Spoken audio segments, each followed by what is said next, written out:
Hi, welcome to the Dieku podcast and the Dieku Game Pitch. Joining me today is Jay Underwood of Dieku Games, who has a new game called Four Kingdoms that we're going to talk about today. But before we get into that, Jay, welcome.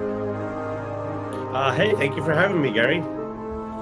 And Four Kingdoms is going to be kickstarting soon, and we're going to discuss all of the intricacies of it and everything like that. But where are you actually coming from today? Coming from Fukuoka, Japan. It's in the southwestern area of Fukuoka, and it's about 3 o'clock in the morning right now. So I really appreciate Jay coming on this early in the morning, but he says it's not maybe uncommon to be up this early, so a bit of a night owl, so that's good. My pleasure. I'm honored to be here. Yeah. So we are going to be talking about Four Kingdoms. So Jay, why don't you just tell us a little bit about what Four Kingdoms is about?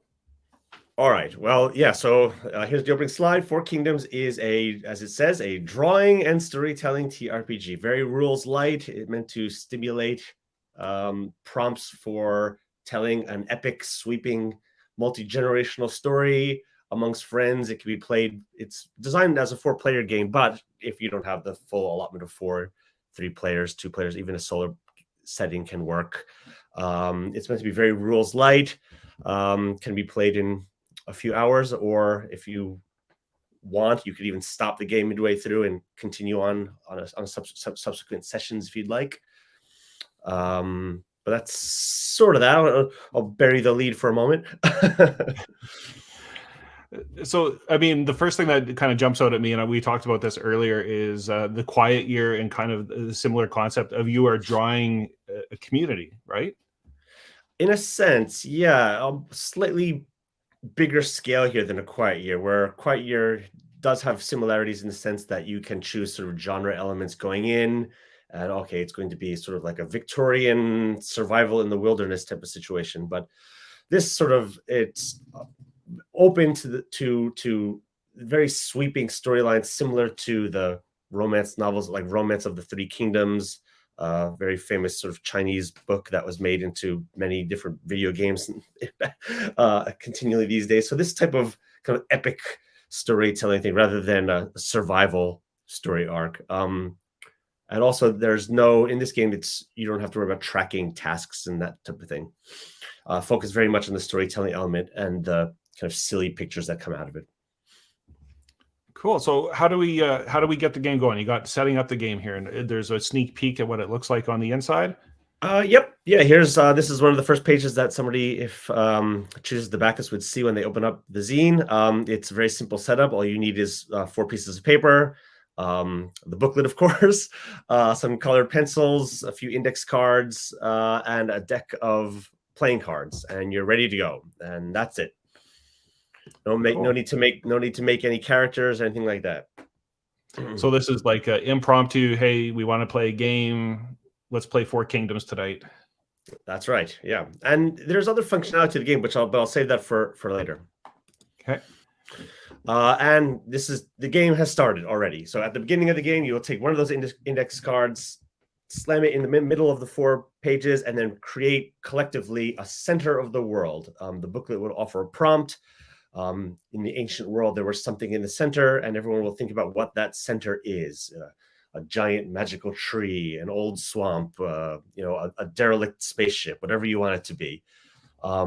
If players want to kind of keep the game centered within some genre element, let's do a sci-fi story this time. That should be discussed ahead of time. Else, just let it go sort of wild here. What this image is here to represent is how it could just be a vast array of different things. The imagination is the limit, as it were.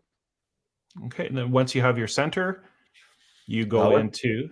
Yep. Then each of the players individually will start their premise for their kingdom, and then start drawing out some of the basic structures that are in their kingdom. So starting with like a capital city, if they have one, or some of the landscapes that might be in that area, that sort of thing, and describing what it is, annotating it onto the map.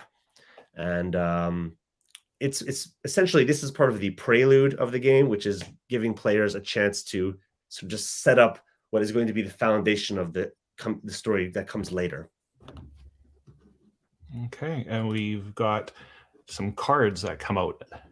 Yep. So then the next step is this is all part of the prelude. They create a center, then they create their foundations. Next, they take some cards and then they create a leader for that for that country that they can then sort of manipulate around the map. You can imagine these characters being as almost like minis that they could sort of then slide around. If this leader wants to go visit another kingdom, they can just pick up the card and move it over to that other player's side of the board. In this way, you can then kind of create multiple characters that come in and out of the story as they wish, as the generations proceed.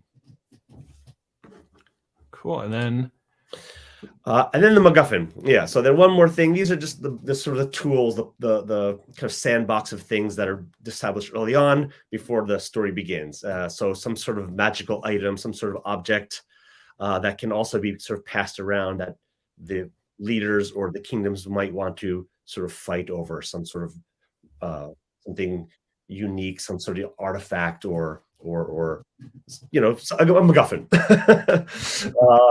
which is then given to one of the leaders who sort of holds that or has stolen it from another kingdom or something like that to kind of start off an initial spark of the story. And then you give the MacGuffin or the item to the leader. Yep, and you're off. And then the sort of the saga continues. It is called slightly hyperbolically the saga deck, but it is a standard deck of playing cards that is somewhat manipulated in a way. Almost imagine like how you set up a deck of cards in Pandemic, where you slide the epidemic cards in there. So you're gonna put the aces periodically through a deck of cards that will then trigger the sort of act breaks in the story. And then players will then, in turn order, just reveal a card, look at the prompt, and then narrate what is happening by way of the prompt.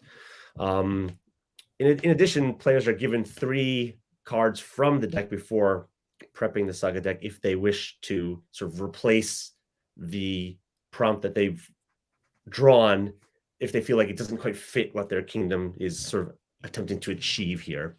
But it's not necessarily a game about like winning or losing, rather sort of just weaving these stories together. And the interesting thing that develops out of this is the sort of connection of one prompt to the next and how that triggers a very different story element.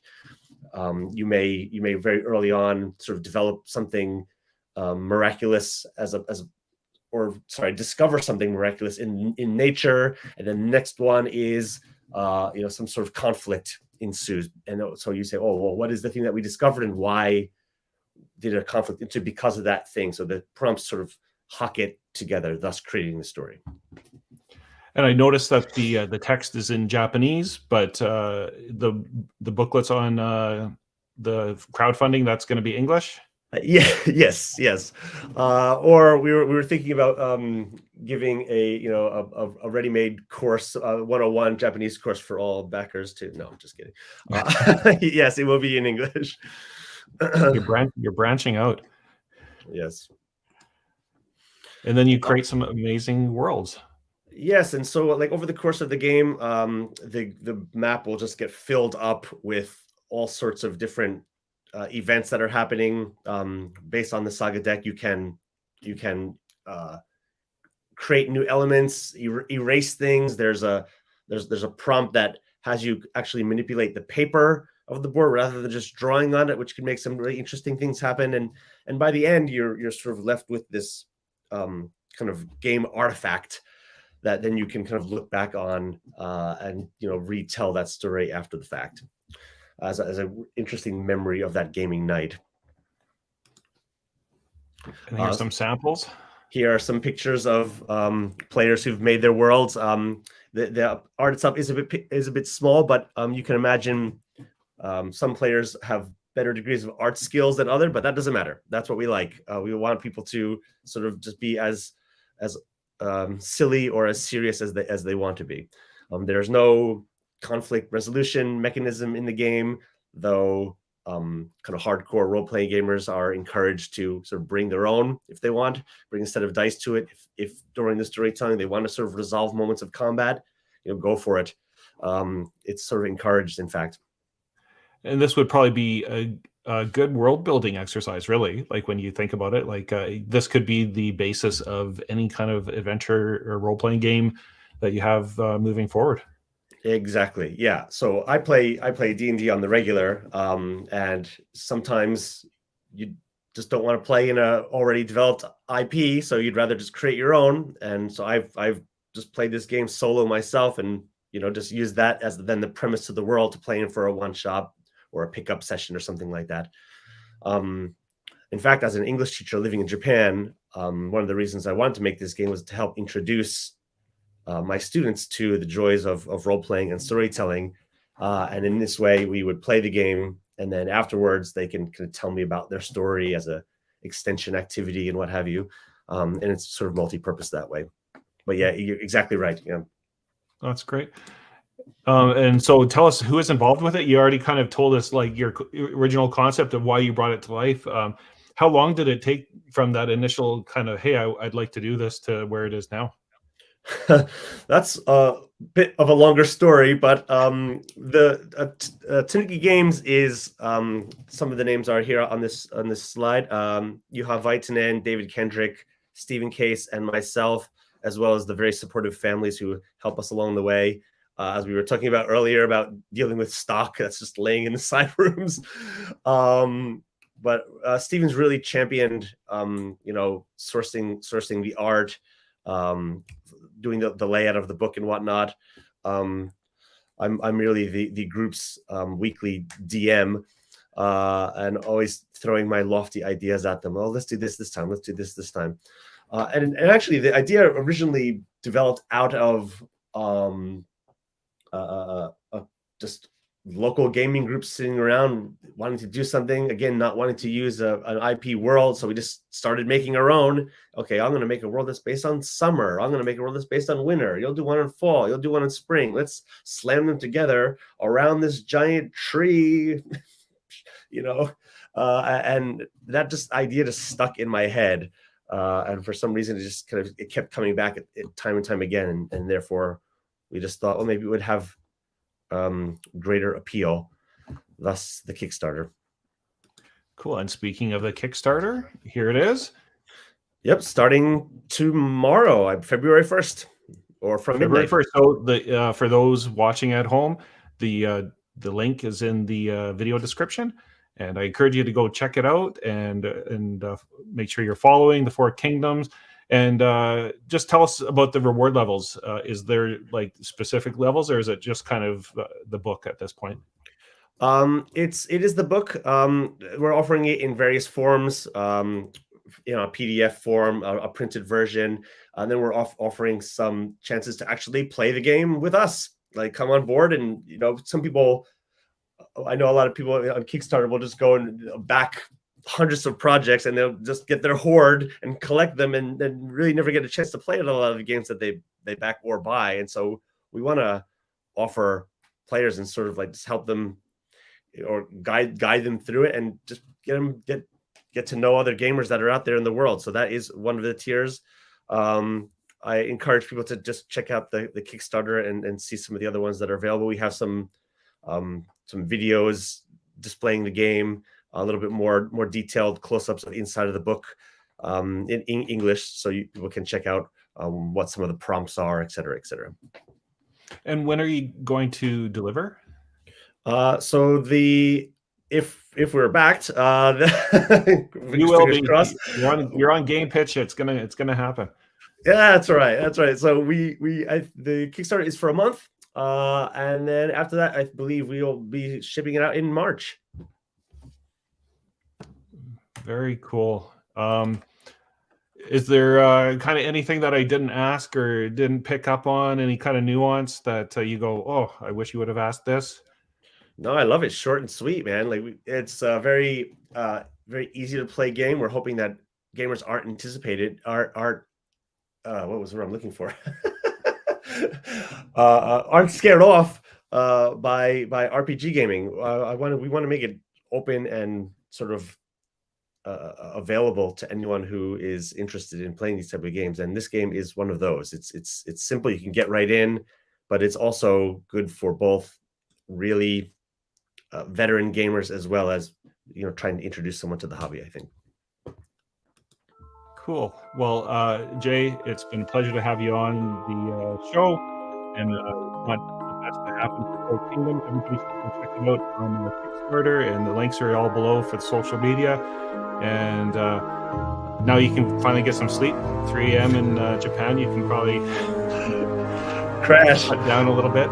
Yep. Yeah. Thank you so much, Gary, for having me. It was a blast.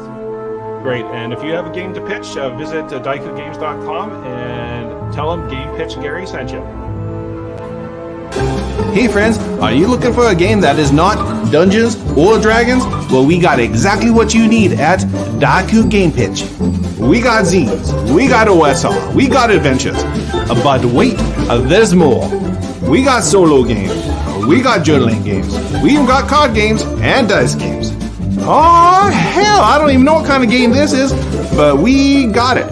And if you visit us in the next 2 minutes, you're gonna get all the Zine Quest, Zine Months, Itch Fund, and Backer Kits Kickstarters that you can handle. Visit us at www.diekugames.com and tell them a Game Pitch Gary sent ya.